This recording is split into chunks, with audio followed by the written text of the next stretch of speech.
The autumn wind carried the scent of smoke and danger across the Dakota territory as 16-year-old Ayanna pressed herself against the weathered barn wall.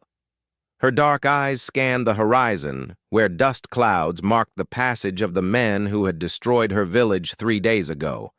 The same men who had killed her grandfather and scattered her people like leaves before a storm. Thomas Mackenzie was mending a broken fence post when he heard the soft footsteps behind him. His weathered hands paused on the wire as he slowly turned around.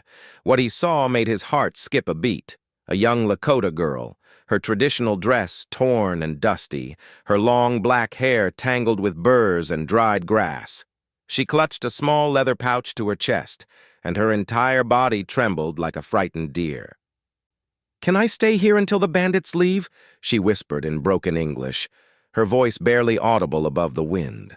Her dark eyes were wide with fear, but there was something else there too, a desperate hope that this white man might show her kindness, where others had shown only cruelty. Thomas set down his tools slowly, keeping his movements gentle and non-threatening.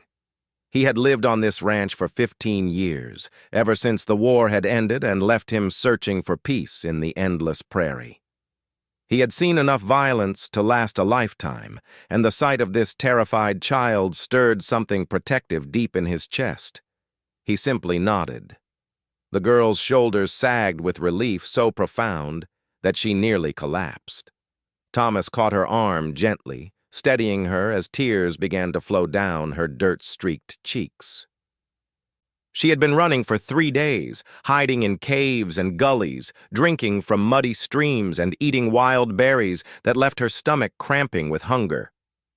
"Come," Thomas said softly, guiding her toward the small log cabin he called home. "You're safe here." As they walked across the yard, Ayanna's eyes darted nervously toward every shadow, every sound. The chickens pecking in the dirt made her jump. The creak of the windmill caused her to freeze until Thomas's gentle hand on her shoulder reminded her that she was no longer alone in the wilderness. The cabin was simple but clean, with a stone fireplace that promised warmth and a wooden table that spoke of regular meals. Ayanna had not seen such comfort since before the raiders came. Her own village had been built of hide lodges that could be moved with the buffalo herds, but this white man's house seemed solid and permanent, like a fortress against the dangers of the world. Thomas filled a basin with water and set it on the table along with a clean cloth. He pointed to it and then to her, his meaning clear even without words. While she washed the grime from her hands and face, he moved quietly around the kitchen, preparing food. The smell of bacon and eggs filled the air, making Ayanna's empty stomach growl loudly enough that Thomas couldn't help but smile slightly. She ate carefully at first, as if afraid the food might disappear if she moved too quickly. But hunger soon overcame caution, and she devoured the simple meal with the desperation of someone who had not eaten properly in days. Thomas watched her eat, noting the dark circles under her eyes and the way her hands shook even as she fed herself. When she finished, he showed her to a small room with a bed covered in clean blankets. Ayanna stared at it as if it were a miracle. She had been sleeping on the ground for so long that the idea of a soft bed seemed impossible. Thomas left her there, closing the door gently to give her privacy. Outside, he stood on his porch and studied the horizon. He had heard stories about raids in the area, about groups of outlaws who attacked both Native American villages and white settlements with equal brutality. These men cared nothing for the color of a person's skin. They were motivated only by greed and the pleasure they took in causing pain. Thomas had chosen this isolated spot specifically because he wanted to be left alone. He had no neighbors for 20 miles in any direction, and he liked it that way. But now he found himself responsible for a frightened girl who had nowhere else to go. The weight of that responsibility settled on his shoulders like a familiar burden. As the sun began to set, painting the sky in shades of orange and purple, Thomas heard soft footsteps on the wooden floor inside. Ayanna appeared in the doorway, her hair now combed and her face clean. She looked younger somehow, more vulnerable, and he realized that she was probably not much older than his own daughter would have been, had she lived. "Thank you," she said in her careful English, the words carrying a weight of gratitude that made Thomas's throat tight. He nodded again, then pointed to the horizon where the last light was fading. "They won't come here," he said with quiet confidence. "This place is hidden. You can rest." For the first time since the attack on her village, Ayanna allowed herself to believe that she might actually survive. The white man's steady presence and gentle manner reminded her of her grandfather, who had always made her feel safe, no matter how dangerous the world became. She settled onto the porch step beside him, and together they watched the stars appear in the vast Dakota sky. The next morning brought thick clouds and the promise of rain. Ayanna woke to unfamiliar sounds, the gentle lowing of cattle and the steady rhythm of an axe splitting wood. For a moment, she forgot where she was, and panic gripped her heart until she remembered the kind white man who had given her shelter. Through the small window, she watched Thomas working in his yard. His movements were efficient and purposeful. Speaking of years spent caring for this land by himself. She noticed how he paused occasionally to scan the horizon, always alert for danger even while performing routine tasks. This observation made her feel safer somehow. He understood the need for constant vigilance. When she emerged from the cabin, Thomas was feeding his horses. He looked up and offered her a small smile that transformed his weathered face. In the daylight, she could see that he was perhaps 40 years old, with gray threading through his brown hair and kind blue eyes that seemed to have seen both joy and sorrow. "Coffee?" he asked, pointing toward the cabin. When she looked puzzled by the unfamiliar word, he pantomimed drinking from a cup. She nodded eagerly, curious about this white man's drink.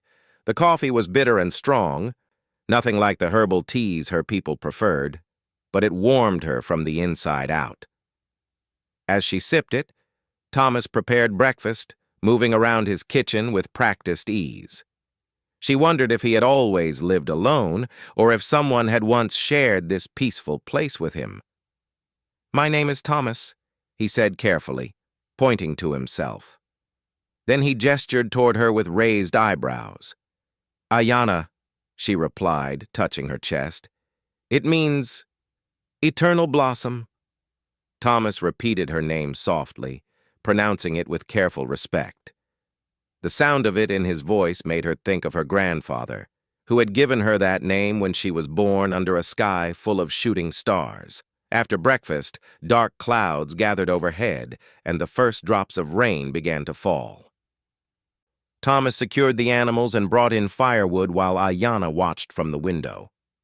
When thunder rumbled across the prairie, she instinctively moved away from the glass, her body tensing with remembered fear. Thomas noticed her reaction. "The storm will hide any tracks," he said gently. "If anyone comes looking, the rain will wash away signs that you were here." His thoughtfulness touched her deeply. She realized that this man was not just offering her temporary shelter.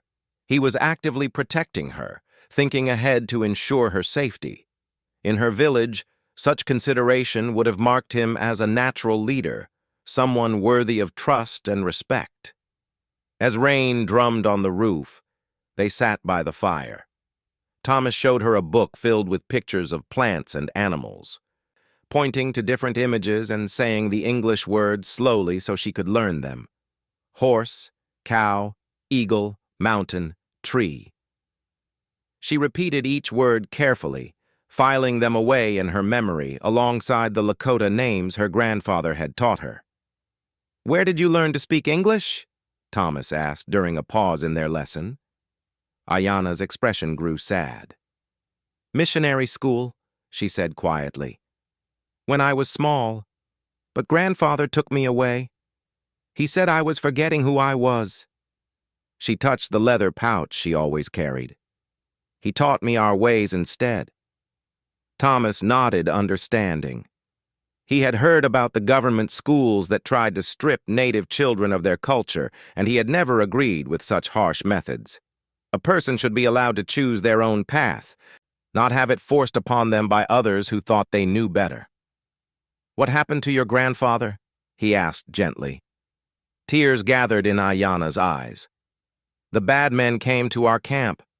Grandfather tried to protect the women and children. He was very brave, but—" She could not finish the sentence, but Thomas understood. The old man had died defending his people. "I'm sorry," Thomas said, and the simple words carried genuine sympathy.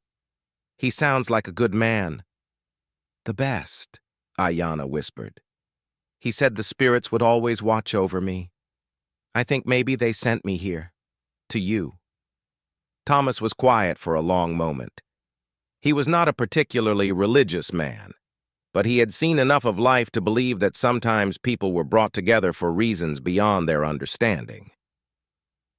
Perhaps this frightened girl had been meant to find his isolated ranch. Perhaps he had been meant to help her. "Tell me about the men who attacked your village," he said carefully. "What did they look like?"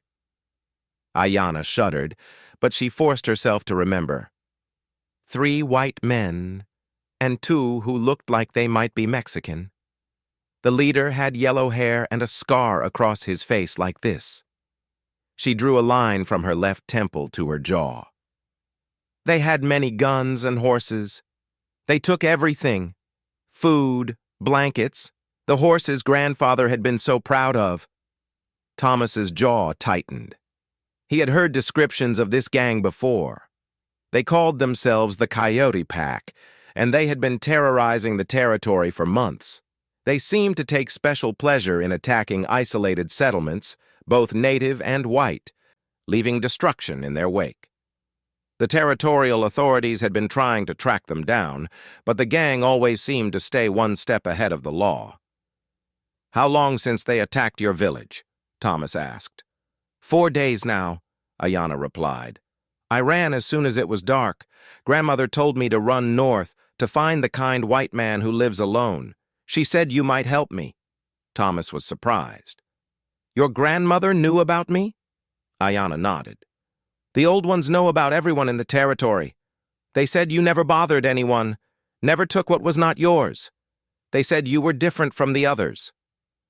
The idea that he had been discussed and evaluated by native elders was both humbling and slightly unsettling. He had thought his isolated existence meant he was invisible to the wider world. But apparently the Dakota tribes had been watching him just as carefully as he had been avoiding them. As evening approached, the rain continued to fall steadily. Thomas prepared a larger dinner than usual, pleased to see that Ayanna's appetite was returning. She helped him with the simple preparations, learning the names of cooking implements and ingredients. Her quick intelligence impressed him, as did her willingness to adapt to new situations despite her recent trauma. "Tomorrow," Thomas said as they finished eating, "if the weather clears, I'll ride to the trading post. The marshal sometimes stops there for news.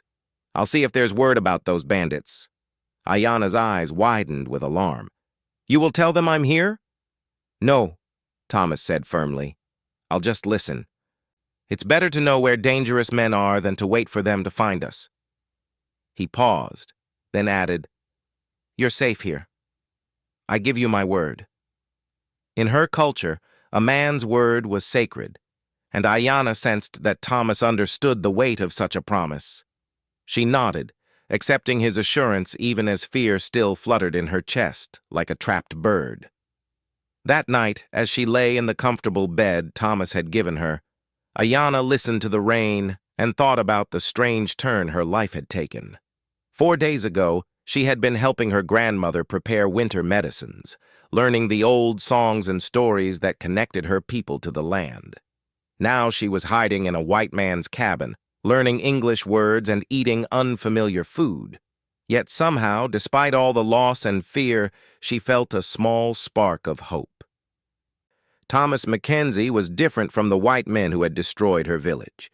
He was different from the missionaries who had tried to change her into someone else. He seemed to see her as a person worthy of respect and protection, and that made all the difference in the world. The rain stopped during the night, and dawn broke clear and bright over the prairie. Thomas prepared for his journey to the trading post, while Ayanna watched nervously from the cabin window. The thought of being alone again, even for a few hours, filled her with dread. But she understood the importance of gathering information about the bandits who might still be hunting for survivors from her village. "There's a rifle above the fireplace," Thomas told her before leaving. "Do you know how to use one?" Ayanna nodded. Her grandfather had taught her to hunt, believing that a woman should be able to protect herself and provide for her family. "But I hope I won't need it," she added quietly. "So do I," Thomas replied. He mounted his sturdy brown horse and looked down at her. "If anyone comes while I'm gone, hide in the root cellar behind the cabin. There's food and water stored there. Don't come out until you hear my voice calling your name." After he disappeared over the hill, Ayanna tried to keep busy by tidying the cabin and tending to the animals. But every sound made her jump. The wind in the trees, a hawk crying overhead, the distant lowing of cattle. The vast emptiness of the prairie that had seemed peaceful yesterday now felt threatening and exposed. At the trading post, Thomas found the usual collection of trappers, ranchers, and drifters gathered around the pot-bellied stove. He bought supplies he didn't really need and listened carefully to the conversations swirling around him. It didn't take long to learn what he wanted to know. "Coyote pack hit the Johnson Ranch 2 days ago," said Pete Morrison, a grizzled trapper who knew everyone in the territory. "Burned them out completely. Word is they're heading north now, looking for easy targets before winter sets in." Thomas's blood ran cold. North meant toward his ranch. He forced himself to remain calm, continuing to listen as the men discussed the gang's latest activities. "Marshall's put together a posse," added Jim Wheeler, who ran the trading post. "They're about a day behind the gang, but those outlaws know the country too well. They keep slipping away like smoke." "Anyone seen where they might be headed?" Thomas asked casually. Old Pete scratched his whiskers thoughtfully. "Could be anywhere, but they seem to favor isolated places where they can take their time, places where nobody can hear the screaming." Thomas finished his business quickly and started the ride home, pushing his horse harder than usual. Something felt wrong, a tingling between his shoulder blades that spoke of approaching danger. He had learned to trust such instincts during the war, and they had kept him alive through many battles. As he crested the hill overlooking his ranch, Thomas's worst fears were confirmed. 5 horses stood tied to his fence, and smoke was rising from his chimney. The coyote pack had found his hideaway. Thomas approached carefully, leaving his horse hidden in a grove of cottonwoods. He could hear rough laughter coming from inside his cabin, along with voices speaking in both English and Spanish. His heart hammered against his ribs as he wondered what had happened to Ayanna. Had she made it to the root cellar in time, or had they found her first? Through the window, he could see 3 men ransacking his home, looking for anything valuable. The man with the scarred face, obviously the leader, was sitting at Thomas's own table, drinking his coffee and giving orders to the others. Thomas felt a surge of rage at the casual way these criminals had invaded his sanctuary. But where was Ayanna? Moving carefully around the cabin, Thomas checked the root cellar. The hidden entrance was still concealed, which meant either the girl had never made it there or she was inside, and the bandits hadn't discovered the hiding place yet. He tapped lightly on the wooden door, using a pattern he and Ayanna had agreed upon. After a moment, the door opened slightly, and Ayanna's frightened face appeared. Relief flooded through Thomas when he saw that she was safe, but it was quickly replaced by the realization that they were both in terrible danger. "How many?" he whispered. "5," she breathed back. I saw them coming and ran here. They have been searching for an hour. Thomas nodded and carefully closed the cellar door. He needed a plan that would get both of them out of this situation alive. Fighting 5 armed men directly would be suicide. But perhaps there was another way. Moving to a position where he could see the cabin clearly, Thomas aimed his rifle and fired a single shot into the air. The effect was immediate. The bandits poured out of the cabin with guns drawn, looking for the source of the shot. But they couldn't see Thomas from his hiding spot behind a large boulder. "Come on out, whoever you are," shouted the scarred leader. "We know you're here somewhere." Thomas fired again, this time aiming at the ground near the horses. The animals spooked and pulled at their tethers, adding to the confusion. The bandits spread out, trying to locate their attacker, but Thomas was well hidden and knew his land better than they did. "Maybe it's just some hunter," suggested one of the men, a nervous-looking fellow with a patchy beard. "Hunters don't shoot at people's houses," snarled the leader. "Someone's protecting this place. Find them." For the next 20 minutes, Thomas played a deadly game of cat and mouse with the outlaws. He moved from position to position, firing occasionally to keep them off balance, but never staying in one place long enough for them to pinpoint his location. His years of military experience served him well, allowing him to use the terrain to his advantage. But he knew this strategy couldn't work forever. The bandits were getting frustrated and angry, and frustrated men made dangerous mistakes. Soon they would start burning buildings or shooting randomly, and innocent people might get hurt. Then Thomas heard something that changed everything, the sound of approaching horses, many horses moving fast. The marshal's posse had finally caught up with the coyote pack. "Boss," called one of the bandits, "riders coming from the south." The scarred leader cursed violently. They had been so focused on finding Thomas that they hadn't posted a proper watch. Now they were trapped between an unknown sniper and what sounded like a large group of armed men. "To the horses!" the leader shouted, but as they ran toward their mounts, Thomas made his move. He stepped out from behind his cover and fired directly at the gang's leader, his shot taking the man in the shoulder and spinning him around. "Federal Marshal!" came a shout from the approaching riders. "You're surrounded! Throw down your weapons!" The fight that followed was brief, but intense. 2 of the bandits surrendered immediately, smart enough to recognize hopeless odds when they saw them. The other 2 tried to shoot it out with the posse and paid the price for their foolishness. The wounded leader was captured alive, cursing and bleeding, but no longer a threat to anyone.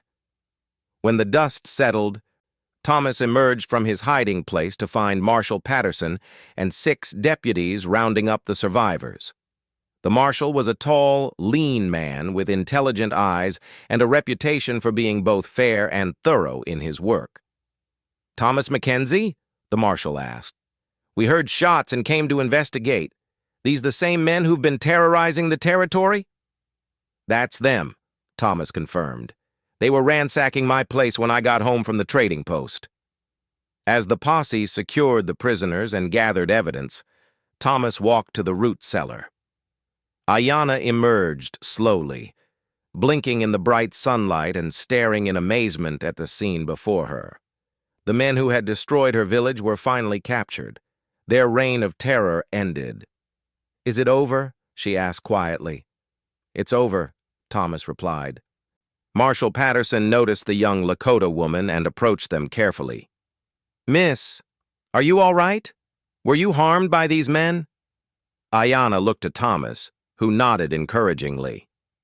"They killed my grandfather," she said in her careful English. "Destroyed my village 4 days ago. This man protected me."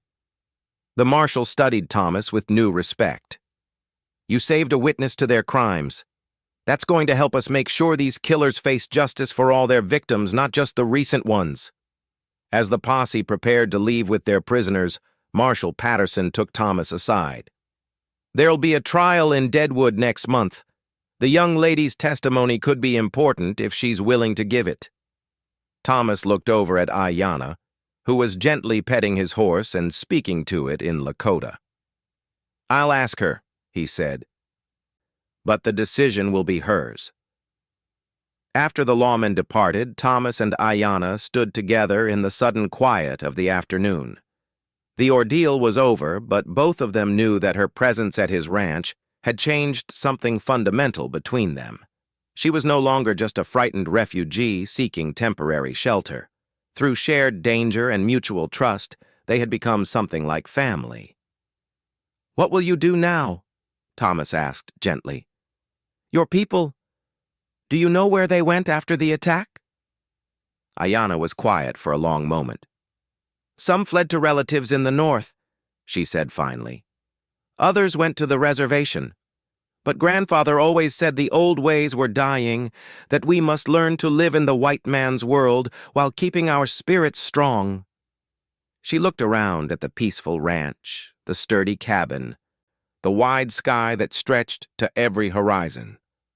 "Maybe this is where I'm meant to be for now, if you would have me." Thomas smiled, a genuine warmth spreading through his chest. The isolation he had cherished for so many years suddenly seemed less important than the companionship this remarkable young woman offered. "There's plenty of room here," he said, "and plenty of work for two people who aren't afraid to earn their keep." That evening, as they repaired the damage the bandits had done to the cabin, Ayanna taught Thomas some Lakota words while he helped her improve her English. Outside, the prairie stretched endlessly under a sky full of stars, no longer seeming empty or threatening, but full of possibilities. The frightened girl who had asked if she could stay until the bandits left had found something she hadn't expected to find: a new beginning, a place where two very different people could build a life based on mutual respect and genuine caring. And Thomas Mackenzie, the solitary rancher who had simply nodded when asked for help, discovered that sometimes the greatest adventures begin with the smallest acts of kindness.